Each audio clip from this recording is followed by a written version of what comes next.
Welcome to the Coast to Coast podcast, brought to you by Play Picks and the Lines, coming to you from the West Coast. Josh Lander, joined as always by my guy on the East, rocking the Sox hoodie as they go to the LCS, Nate Weitzer. We are going to talk about Western Conference teams, some win totals, whether they'll make the playoffs, and bets we're looking at here before the season starts. And as always, though, if you do still need a FanDuel or DraftKings account, head to ftpicks.com or dkpicks.com. Find those listings in your area, such as these team win total over-unders, Nate, for the Western Conference that we're about to jump into right now. Yep, starts with the high-profile Lakers at 52.5 wins. Over. The Suns at 51.5. Over. The Utah Jazz, who won the conference last season, at also 51.5. Also over. The Mavericks, now under the tutelage of Jason Kidd, 48.5. Under. The Denver Nuggets and MVP Nikola Jokic, 47.5. Over. The Steph Curry Warriors, 47.5. Under. Ooh, that hurt. And the Kawhi-less Clippers for most of the season, 45.5. Also under. Portland Blazers under Chauncey Billups now, 44.5. Gotta go under. And the Grizz at 41.5. On the rise, over. Nobody beats the Grizz. Finally, the Pelicans, 39.5. It's just under, man. Yeah, just way under. Yeah. But yeah, start us off, Josh, with an under you do feel even more confident about. Yeah. I got to start with the Warriors. That's an under that I'm taking all day, and it's wild to me. I'm still scratching my head as to how they have the fourth best title odds of any team in the league, and yet they're over under for their team totals 47.5. I guess if you think that Clay is Clay and of any sort, then you have the history. They also have Andre Iguodala now, so you have the history of four of these guys having been to a 5 championship series in a row. So maybe they have some form of playoff battle-tested medal that they can. No, it doesn't matter to me. I mean, what you're talking about starting with Clay is he going to be what he was? And people outside of the Bay probably don't talk as much about Clay's defense, but you put Clay on the best wing player on offense on the other team, and you take away most shooting guards, like most of them.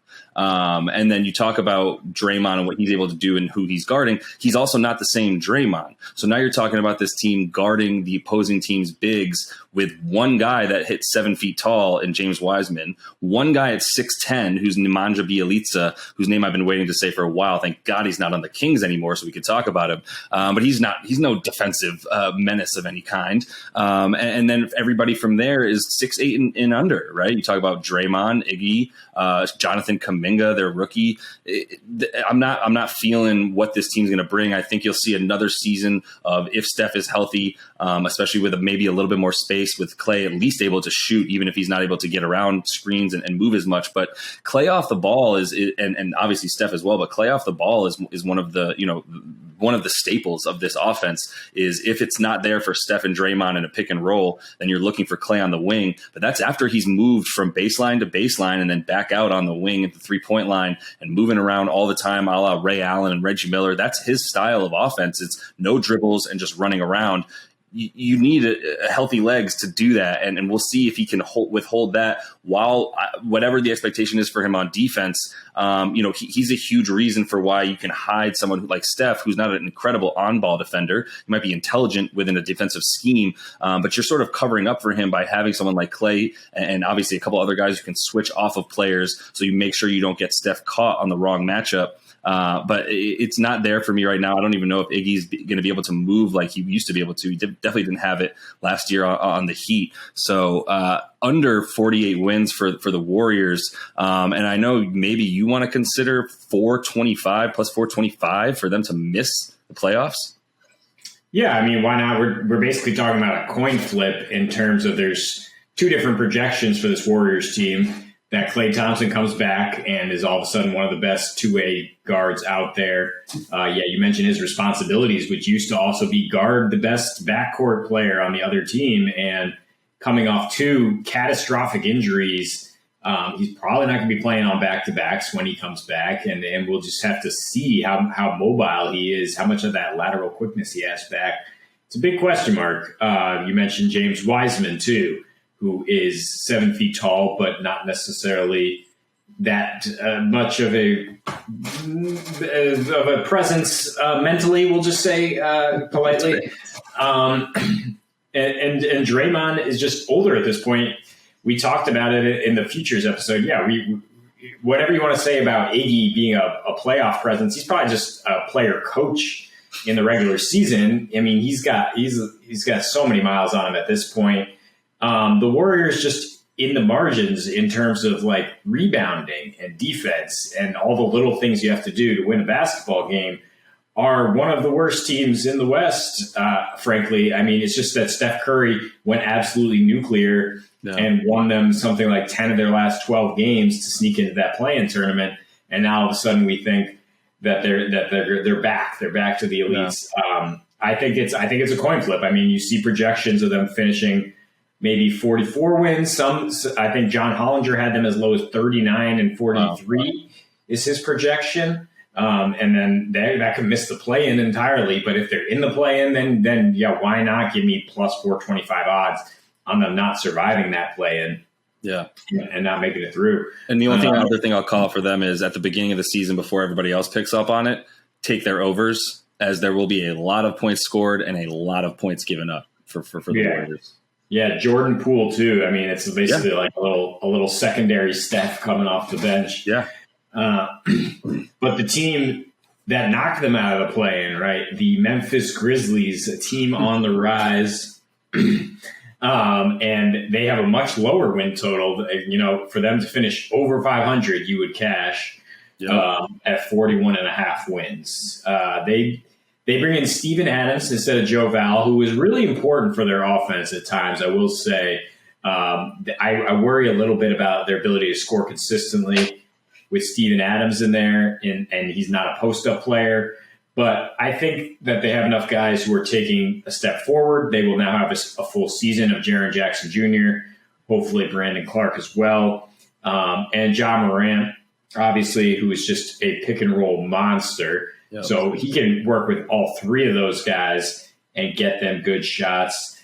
And then what we saw towards the end of the season and in the playoffs, Dylan Brooks has turned into an elite two-way guy. I mean, it's kind of like, I mean, not the shooter that Klay was, but in terms of being able to guard the best wing and be a nice off-ball presence on offense, he is kind of stepping into that role for this Grizzlies team.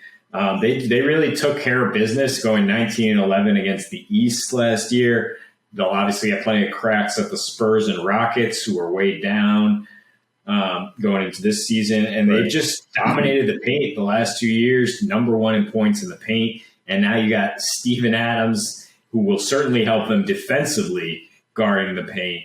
I like grit and grind to pull out 42 wins at least. 42 wins sounds great. I mean, that's only 4 more wins than they had last season in that shortened season. So, I fully agree with that. I think Dylan Brooks, comparison to Klay isn't wrong. I think he's a slightly worse shooter and a better athlete in terms of his bounce and really his ability to guard quicker, smaller guys. He can guard a bevy of guys. Very, very impressed with him last season.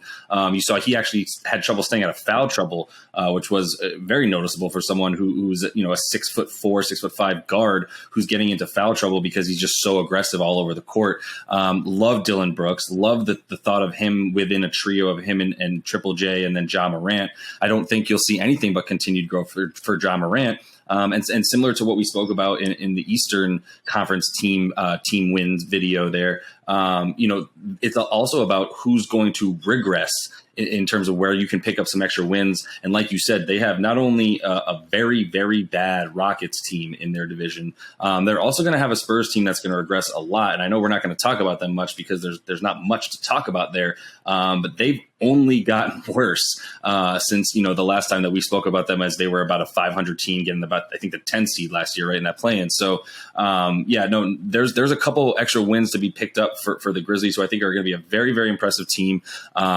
Taking the over there, love them in the playoffs. And I think they'll be a team that I'll continue to bet on early, especially until people realize that they're probably a top 5 seed in the West this year. I think that'll be a nice surprise for them if they even get home court advantage maybe in the playoffs. So love talking about the Grizz and definitely want to continue taking them. Top 5, kid. Well, then plus 110 to make the playoffs if you think they can finish that high and not even be in the play-in tournament this year. Yeah, I'm not thinking about that at all. I don't think that. I think they're capable of top 6 easy, and if they get home court advantage, it'd be a nice little surprise into this season. But I do think, once again, teams are regressing in the West. We've got a lot of unders here that we're choosing for each of these teams, and I'll get to my next under here as I find a little bit of glee for some reason in talking about how bad I think that the New Orleans Pelicans are going to be. I'm actually a Stan Van Gundy fan, to be honest with you. Maybe not as a coach entirely, but I think he's really entertaining. And I think at times he's shown a prowess to be able to use the people in his lineup. I don't think he was given a very fair hand, to be honest. And I think that's going to continue to be the problem with this team, is the roster is not built in a way for them to succeed.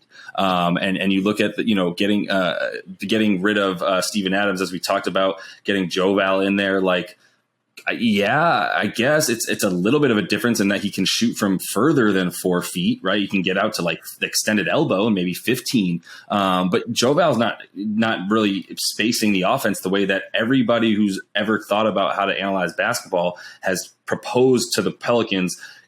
Space the floor, use Zion's passing ability, high post him, things of that nature. But you can't do that with a 7'1", giant dude standing on the dunker spot, unable to move, right? So there's nothing really that they've done in the offseason that I like. In fact, getting rid of Lonzo to me was a huge negative.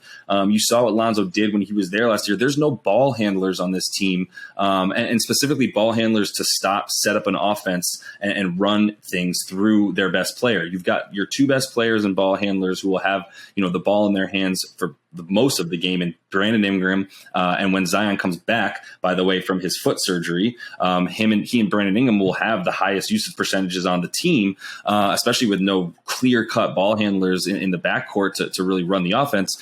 They're not playmakers, right? Brandon Ingram is going to look for his. Zion at least is good at creating offense by moving quickly and with a lot of power and speed towards the basket, maybe kicking out to some shooters at that point. But still, they haven't improved their shooting and who they've added. I know Devontae Graham's a nice three-point shooter and a nice little slithery guard.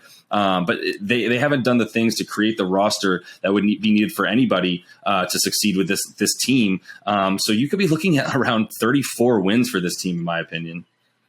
Yeah, Josh, I want you to engage in a little exercise with me here. Close your eyes, pretend it's March, and picture the Western Conference standings. Are the Pelicans or the Timberwolves further up on the board? Oh, God, no. God, no. The T-Wolves, in my opinion, are just as good. Another coin flip as the Pelicans this year. I don't see why. I mean, Karl Anthony Towns has far less health concerns than Zion. He is at this point a more proven player, a more talented player, and they have weapons around him. They have D'Angelo, they have Anthony Edwards, they have Malik Beasley. Yeah, the roster makes sense. Yep. They were a real frisky team towards the end of the season, and I just bring that up because it's an example of how crowded the West gets when you get into that play-in range. And the Pelicans did not show much fight when it started to look like their season was slipping away. Yep. They quit on their coach. This is now the fourth coach or third coach in 3 years for Zion. Yep. And it's just, there's just not a lot of continuity there. And like you said, the roster construction does not make a ton of sense. And I think they could be deficient on both sides of the ball. And then of course, you take the risk of Zion's foot surgery.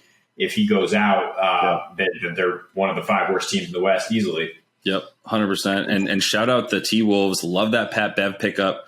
Love a guy like Jared Vanderbilt. They've got some guys that they're looking to play defense and be able to guard multiple positions. Not ready to take the over on the T-Wolves because I still don't know what I'm getting from Karl Anthony Towns, to be honest. Only like 26, though. Yeah, and it's a low number. I'm not going to even touch it. But to your point, like the Pelicans should probably have a win total closer to the T-Wolves. They'll be right next to each other. Yeah, Save the tape. Yep. So the Clippers are definitely getting some disrespect here. They're getting 45.5 wins, which is a pretty lofty total. But at the same time, they're minus 285 to make the playoffs. So you're telling me in the West we're going to win 43 games and we're going to make the playoffs? Or what is the prediction here from odds makers that they're going to be in the play-in tournament right when Kawhi Leonard comes back from ACL surgery in mid-March, and then they can just win a play-in game? I don't. That doesn't really add up to me when I look at those different odds. And to me, I think I still have confidence in this Clippers team. I have a lot of confidence in Ty Lue and what he can do from an X's and O's standpoint, what we just saw in the playoffs, them going all the way to Western Conference Finals. They have plenty of guys who are going to be brimming with confidence after that run, including Paul George, who gets a certain rap for a lack of clutch play, perhaps, but I don't think anybody would say he's not a top 15 two-way guy at this point. I mean, he's right on that bubble. Yeah, he's definitely a player who can carry your team as your main star. We've piled on Eric Bledsoe a little as well, but he's more of a playoff minus than I think in the regular season, he is a better player than Patrick Beverley over a large sample size. I mean, he's definitely more of an offensive boost. And they bring in Justice Winslow for some depth, to play that, take some of those Kawhi minutes.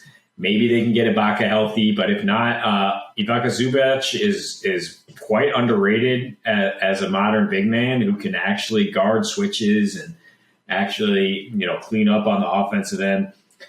They were on pace for 54 wins last year. I think that they can get up to 46, 47. I think it'll be close with the 45.5, but they're just an intriguing team for me to look at because we talk about stars out, bets up.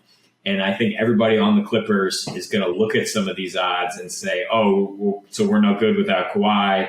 And they're going to come out and make some statements early in the season.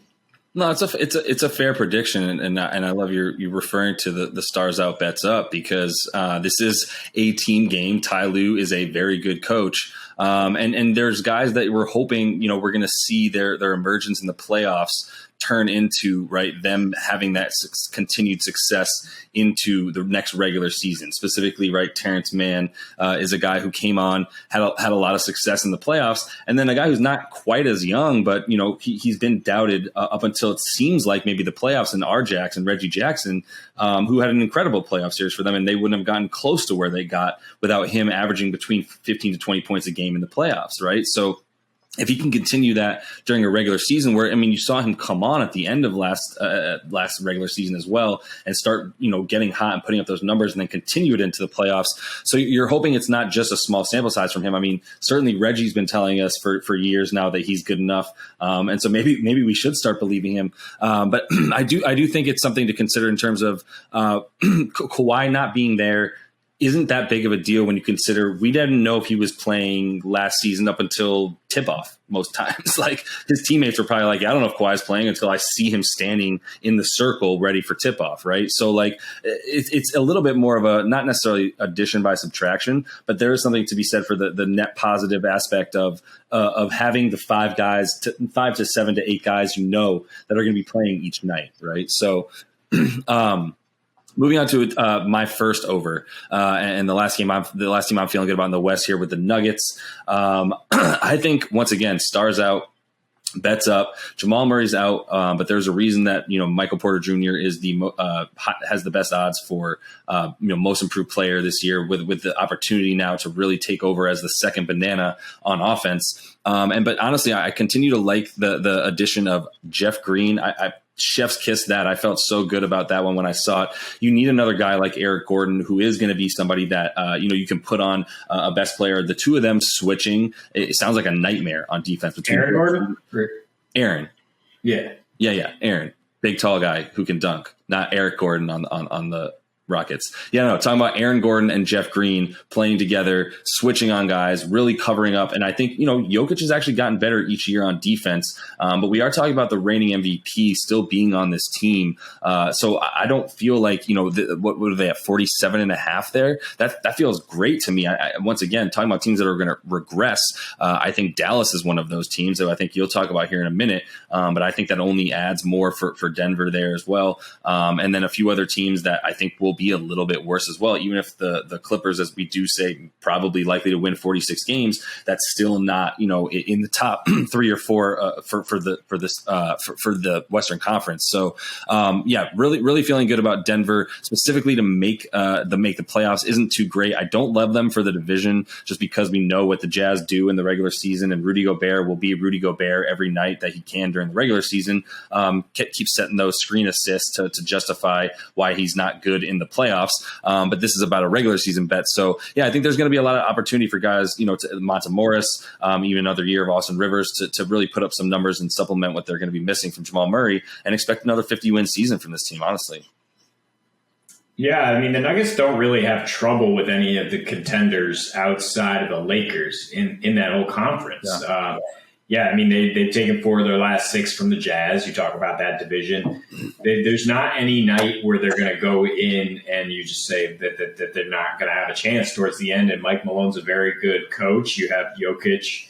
You have guys around him now who really know how to play off him, including Campazzo, who's going to hold it down until Jamal Murray gets back. And while Murray's slow-rolled it a little bit, he's definitely ahead of Kawhi in terms of when he's going to be back out there. Probably, ramping up into the All-Star break and then full bore after that, as they've shown in recent years that they will push to the last day for the best possible seeding, right? Snatching that seed away from the tanking Clippers last year. I think that's a couple more wins you'll get there, and I think you will get up closer to 50 and get over there. Yep. And the Mavs, at 48.5, above the Nuggets, which seems off to me, as well. Look, they were on pace for 48 last year. They're projected to win 48 by most models. But we're just plugging in the same players for the most part, and we're swapping Jason Kidd for an established, really well-respected coach who knows how to coach defense, who totally turned around their defense last year in the middle of the year when it was just abysmal the last couple of years. I hope Jason Kidd has help on that side of the ball because, the Mavericks could just get into a ton of shootouts early on. And as great as Luka is, he still doesn't have a ton of help around him in terms of playmaking, at all. In fact, Kristaps Porzingis is not happy being the stand-in-the-corner guy at 7'3", and I mean that's not going to inspire him to play great defense either. You look at their average scoring margin last year, just 1.6 points per game. Obviously, that can tip one way or another. And they were 21st in fourth quarter scoring, 24th in free throw attempts, things you need to win games. They went 24-25 in the West against good teams, and just 21-18 at home. Like I said, this is all just, it's tipped on a nice edge here for them to get over 48 wins. I would feel much more comfortable if I just took the under there. Yeah, I think the combination of Jason Kidd, which is a huge subtraction from what you had with Rick Carlisle, as you mentioned, combined with this team didn't do anything to get better. And even last year when they were what they were, we were all saying, they're unfortunately a superstar away because Kristaps is but a 7'3" 3-point shooter at this point. Even his ability to protect the paint isn't there. They lost, I believe James Johnson's gone. They got a couple nicks in Frank and Reggie Bullock there. So I don't know what that means in terms of getting better. But you certainly didn't get better on defense in a place that you really, really needed to. Sure, Frank is better on defense. He's a solid defender, whatever. I don't have time for that conversation as a Knicks fan. I'm just glad that he's not on the team anymore. It's fine. We don't have to talk about it. So now that what we do have to talk about for this team is, yes, they're going to score offense. Rick Carlisle didn't do anything to wrangle Luka. Luka did Luka, and he'll continue to do Luka. But they didn't do anything to give him other weapons off of him. right? And so if Kristaps is going to be anything but, he's not going to be running to the rim. If he's going to be standing out there trying to pull threes from 33 feet, there's no increase in efficiency to this team. They've only gotten worse, and I don't think that we all know they don't have the coach now to pull them out of certain situations to make up for a roster, which is kind of why we like Indianapolis to Indiana rather to score to score some wins just because of the Rick Carlisle effect, and in the NBA coaching matters, especially in the regular season. So we'll see what teams scheme up for Dallas, but I think it's going to be a lot of points and not a lot of victories for another Jason Kidd team. Who unfortunately kind of is a laughing stock as a coach, if I can just say. So we'll see what happens from here. But yeah, anything else to add to any of these Western Conference teams, Nate, before we call it? Well, he does have that genius gambit where he can just spill water on the floor to preserve wins in the close games. Precisely my point is that's what we now know Jason Kidd for, which sucks because he was an incredible player throughout Cal Berkeley and beyond. But moving on, we are going to end things here. We've got a lot of stuff in there for the Western Conference. A number of bets that I think we feel really, really strongly about in the West this year. I think there's a lot of things to look forward to with teams on the rise and teams on the decline. That seems to be pretty predictable. So make sure you get those team total bets in before the season starts. You can continue to bet on whether or not teams will make the playoffs as we get into the season, but obviously those odds won't be in your favor as teams continue to garner up those wins. So that's all the time we have. We will be back with another at least episode before the season starts, talking about some futures, some awards. So stay tuned, and until we talk to you guys again, happy betting.